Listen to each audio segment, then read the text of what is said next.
네, AI 시대 생존 독서법 2월 15일 212일차 짐 생각 누워서 덤으론 정일입니다. 감사한 주일입니다. 전 제 정신과 육체로 온전하게 예배를 드리러 갈 수 있는 것을 기적이라고 생각을 합니다. 네.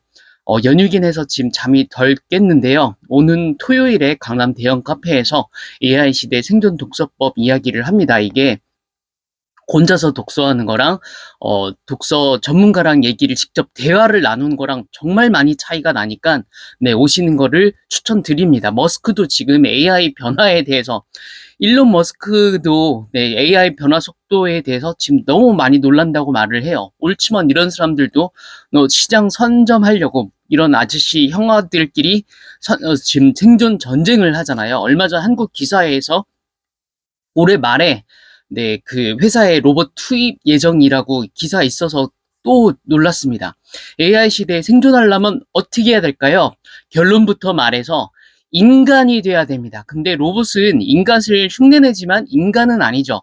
그럼 인간이 무엇이 할까에 대해서 자신만의 생각을 가져야 돼요. 제가 답을 알려주고 책에서 알려주고가 아니라 그 생각거리, 책은 다른 사람의 생각거리를 주는 거니까 그걸 가지고 생각해서 본인만의 생각을 가져야 됩니다. 나만의 생각에 빠지란 말이 아니에요. 인간다운 인간, 세상에 필요한 인간이 무엇일까에 대해서 고민을 하고 이 고민을 혼자 하면은 엉뚱해지거든요. 논어에 보면은 배우지 않고 혼자 생각했더니 얻는 것이 없더라고 공자 선생님이 말을 했어요. 그러니까 아무 공부를 하지 않고 나은 이와 대화를 하지 않고 책을 읽지 않고 그냥 혼자 막 생각을 해봤더니 아무것도 얻는 것이 없더라. 근데 많은 사람들이 전문가를 만나거나 책을 만나거나 하지 않고 그냥 혼자 하죠, 혼자.